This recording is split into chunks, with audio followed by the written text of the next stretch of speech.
할렐루야. 오늘도 말씀으로 주님과 동행하고 계신 여러분을 주님의 이름으로 축복합니다. 함께 보실 말씀은 열왕기상 14장 15장이 되겠는데요. 하나님께서 여로보암의 집을 심판하시는 것을 이후에 왕들이 목격을 하고서도 남북 왕들이 하나같이 악한 길로 치닫는 모습이 오늘 본문에 기록되어 있습니다.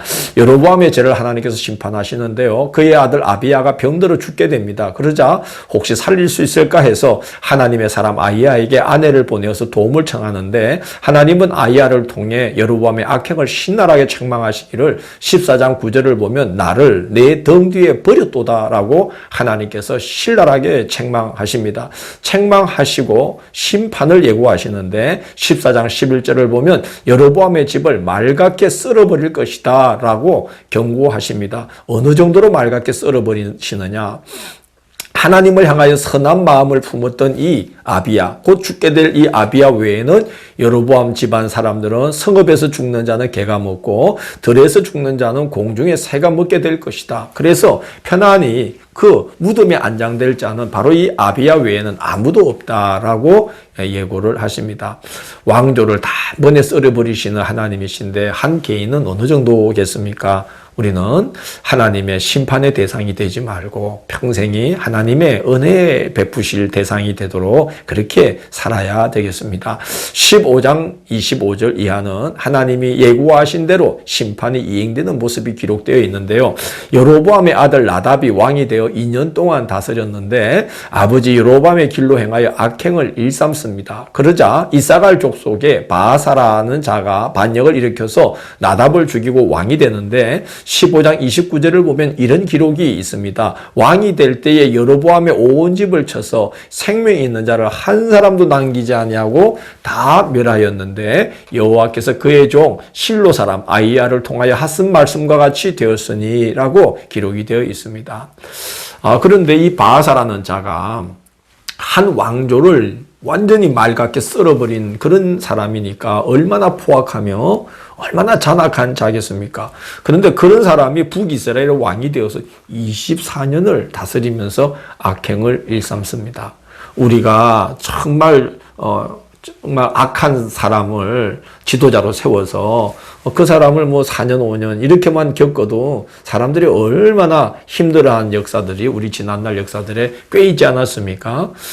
그런데 24년을 다스리면서 악행을 행했다. 참 고통스러운 역사죠.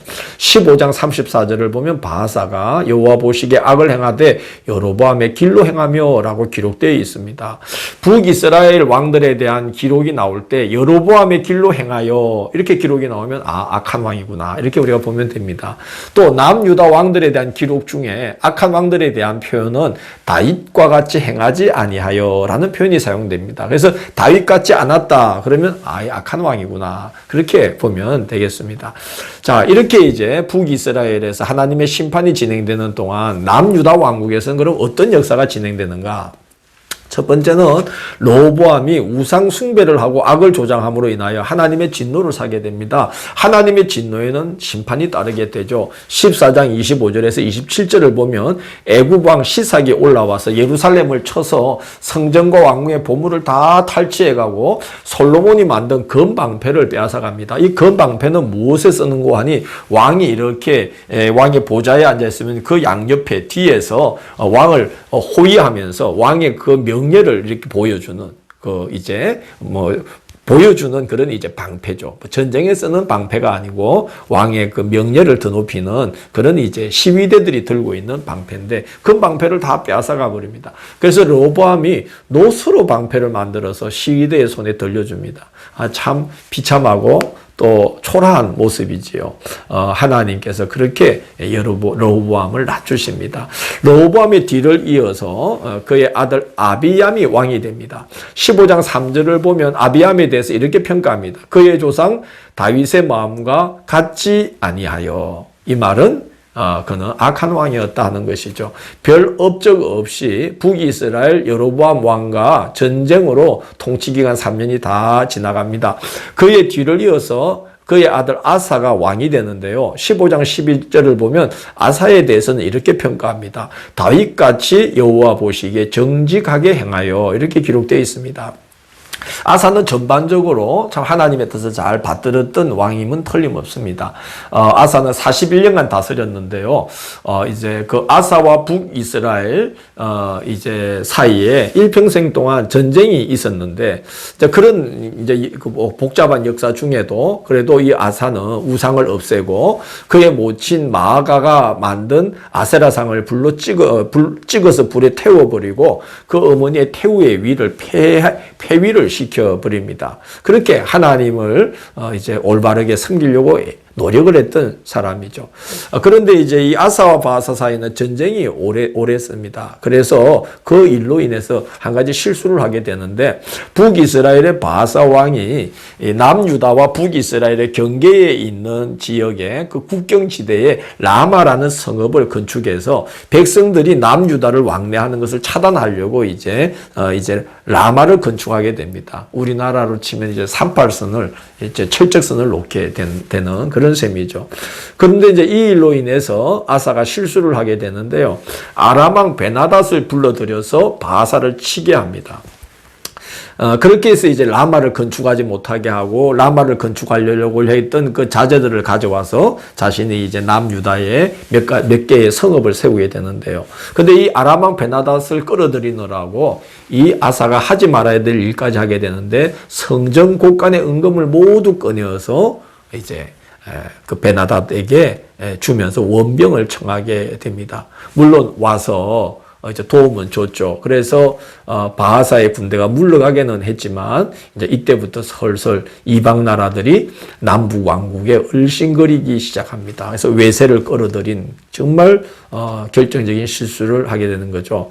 하나님은 이 일에 대해서 심판하십니다. 열왕기에는 나와 있지 않지만 역대상 그 역대하 16장 7절 이하의 이 사건이 보다 자세히 기록이 되어 있는데요. 왕이 하나님을 의지하지 않고 이방 나라를 의지했다면서 선견자 하나니가 책망을 합니다. 그러자 하나니를 옥에 가두고 그에게 동조했던 백성들 몇 사람을 학대하게 됩니다. 역대하 16장 12절을 보면 이 일로 인해서 하나님이 벌을 주시는데 이 아사의 발이 병들어서 매우 위독하게 됩니다. 그런데 16장 12절을 보면 앞서도 하나님을 의지하지 않다가 그렇게 몸에 발이 병드는 그런 이제 하나님의 벌을 받고서도 이 발에 병이 들어서 위독하게 되었을 때에 그 아사가 여호와 하나님께 도움을 청하는 기도를 드리기보다는 어원들에게 이제 도움을 청함으로 인하여서 그 일로 인해서 그는 죽어버리게 됩니다. 참 하나님을 온전히 쫓는 왕 한 사람이 세워지기가 이렇게 쉽지 않구나 하는 생각이 듭니다.